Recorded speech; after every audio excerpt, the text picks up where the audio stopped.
ಇಂದು ಬೆಳಗಾವಿಯಲ್ಲಿ ನಡೆದ ಪಂಚಮಶಾಲಿ ಮೀಸಲಾತಿ ಹೋರಾಟದಲ್ಲಿ ಸಹಸ್ರಾರು ಜನ ಪಾಲ್ಗೊಂಡಿದ್ದರು.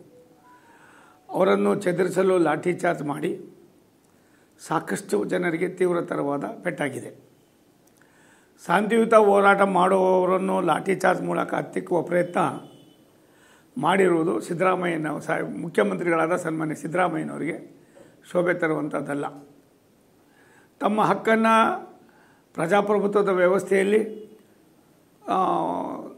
ಅವರ ಹೋರಾಟವನ್ನು ಮಾಡುವುದರ ಮುಖೇನ ಸರ್ಕಾರದ ಗಮನ ತರ್ತಕ್ಕಂಥದ್ದು, ಸರ್ಕಾರ ಅದಕ್ಕೆ ತೀವ್ರವಾಗಿ ಸ್ಪಂದಿಸಬೇಕಾದ್ದು ಆದ್ಯ ಕರ್ತವ್ಯ. ಸ್ವತಃ ಅವ್ರ ಸಭೆಗೆ ಮುಖ್ಯಮಂತ್ರಿಗಳೇ ಹೋಗಿ ಅವ್ರ ಮನವಿಯನ್ನು ಸ್ವೀಕಾರ ಮಾಡಿದರೆ ಈ ಪರಿಸ್ಥಿತಿಯನ್ನು ಉದ್ಭವಿಸ್ತಿರಲಿಲ್ಲ. ಆದರೆ ಮುಖ್ಯಮಂತ್ರಿಗಳು ಅಪಾರವಾದ ಅನುಭವ ಇರ್ತಕ್ಕಂಥವರು ಈ ರೀತಿಯಾಗಿ ನಡ್ಕೊಂಡ್ರೆ ರಾಜ್ಯದ ಜನಸಾಮಾನ್ಯರ ಬಗ್ಗೆ, ಅವರ ನಡವಳಿಕೆ ಬಗ್ಗೆ ಎಷ್ಟು ಮಟ್ಟಿಗೆ ಸಂಶಯ ಬರ್ತದೆ.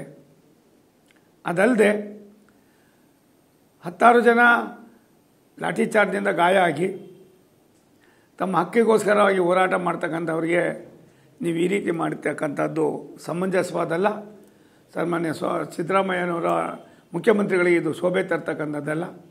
ನಾನು ಅವರಿಗೆ ಒತ್ತಾಯ ಮಾಡ್ತೀನಿ, ತಕ್ಷಣವೇ ತಾವು ಈ ಒಂದು ಲಾಠಿ ಚಾರ್ಜು ಅನಾವಶ್ಯಕವಾಗಿ ಮಾಡಿ ಸಾಮಾನ್ಯ ಜನರ ಹಕ್ಕನ್ನು ಕೇಳ್ತಕ್ಕಂಥದ್ದಕ್ಕೂ ಕೂಡ ಹತ್ತಿಕ್ಕುವ ಕೆಲಸ ಮಾಡಿರ್ತಕ್ಕಂಥ ನಿಮ್ಮ ಸರ್ಕಾರದ ಪರವಾಗಿ ನೀವು ಕ್ಷಮೆ ಯಾಚಿಸಬೇಕು.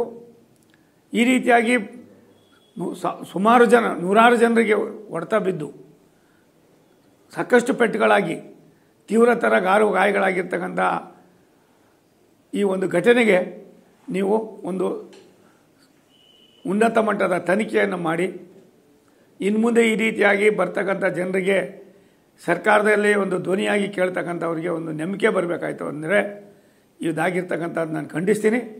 ಇಂಥ ಪ್ರಯತ್ನಗಳನ್ನು ಸರ್ಕಾರಗಳು ಮಾಡಿದ್ದೇ ಆದರೆ ಸಾಮಾನ್ಯ ಜನರು ಯಾವ ರೀತಿ ಬದುಕಬೇಕು ಅನ್ನೋದ್ರ ಬಗ್ಗೆಯೂ ಕೂಡ ಅನುಮಾನ ಬರ್ತದೆ. ನಾನು ಇದನ್ನು ತೀವ್ರವಾಗಿ ಖಂಡಿಸ್ತೀನಿ. ಸಿದ್ದರಾಮಯ್ಯನವರು ದಯವಿಟ್ಟು ರಾಜ್ಯದ ಮುಖ್ಯಮಂತ್ರಿಗಳಾಗಿ ಅದಕ್ಕೆ ಒಂದು ತನಿಖೆಯನ್ನು ಮಾಡಿ ಆ ತನಿಖೆಯಿಂದ ಆಗ್ತಕ್ಕಂಥ ಯಾರು ಇದಕ್ಕೆ ಹೊಣೆಗಾರರಿದ್ದಾರೆ ಅಂಥವ್ರ ಮೇಲೆ ಕ್ರಮ ತೆಗೆದುಕೋಬೇಕು ಅಂತ ನಾನು ಒತ್ತಾಯ ಮಾಡ್ತೀನಿ.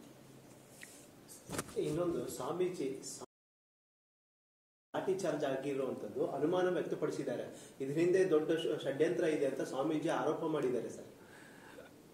ನೋಡಿ, ಸ್ವಾಭಾವಿಕವಾಗಿ ಒಬ್ಬ ಮಠಾಧಿಪತಿಗಳಿಗೆ ಏನಿರ್ತದೆ ಅವ್ರಿಗೆ ವೈಯಕ್ತಿಕವಾಗಿ ಅವ್ರಿಗೇನು ಅವಶ್ಯಕತೆ, ಏನು ಒಂದು ಸಮಾಜದ ಮಠಾಧಿಪತಿಗಳು ಆ ಸಮಾಜದ ಏಳಿಗೆಗೆ, ಸರ್ವಾಂಗೀಣ ಅಭಿವೃದ್ಧಿಗೆ ಅವ್ರ ಹಕ್ಕನ್ನು ಪ್ರತಿಪಾದಿಸ್ತಕ್ಕಂಥದ್ದು ಅವ್ರ ಕರ್ತವ್ಯ. ಅದಾದಮೇಲೆ ಸಾಧಕ ಬಾಧಕಗಳು ಬೇರೆ ಬೇರೆ ಆಗ್ತವೆ. ಆದ್ದರಿಂದ ಇಂಥ ಕೆಲಸಗಳು ಮಾಡುವಾಗ ಇದಕ್ಕೆ ಯಾವ ರೀತಿ ಷಡ್ಯಂತ್ರ ಆಗಿದೆಯೋ ಮತ್ತೊಂದಾಗಿದೆಯೋ ನನಗೆ ಗೊತ್ತಿಲ್ಲ. ಅದಕ್ಕೋಸ್ಕರವಾಗಿ ಉನ್ನತ ಮಟ್ಟದ ತನಿಖೆ ಆದರೆ ಎಲ್ಲ ಹೊರಗಡೆ ಬರ್ತದೆ. ಇನ್ನೊಂದು ಸರ್, ಈಗ ಶಾಂತಿಯುತವಾಗಿ ಪ್ರತಿಭಟನೆ ಮಾಡ್ತಾ ಇತ್ತು, ಶಾಂತಿಯುತವಾಗಿ ಹೋರಾಟ ಮಾಡ್ತಿತ್ತು. ಅದೇ ಏಕಾಏಕಿ ನಾವು ಟ್ರ್ಯಾಕ್ಟರ್ ಬೇಡ ಅಂದ್ರು, ಇದು ಬೇಡ ಅಂದ್ರು, ಇವಾಗ ಏಕಾಏಕಿಯಾಗಿ ಲಾಠಿ ಚಾರ್ಜ್ ಮಾಡಿದ್ದು ಯಾವ ರೀತಿ ಸರಿ ಅಂತ ಸರ್ಕಾರ ಪ್ರಶ್ನೆ ಮಾಡಿದ್ದಾರೆ. ಒಂದು, ಇವೆಲ್ಲವೂ ಕೂಡ ಅನಾವಶ್ಯಕವಾಗಿ ಮಾಡಿರ್ತಕ್ಕಂಥ ತಪ್ಪುಗಳು.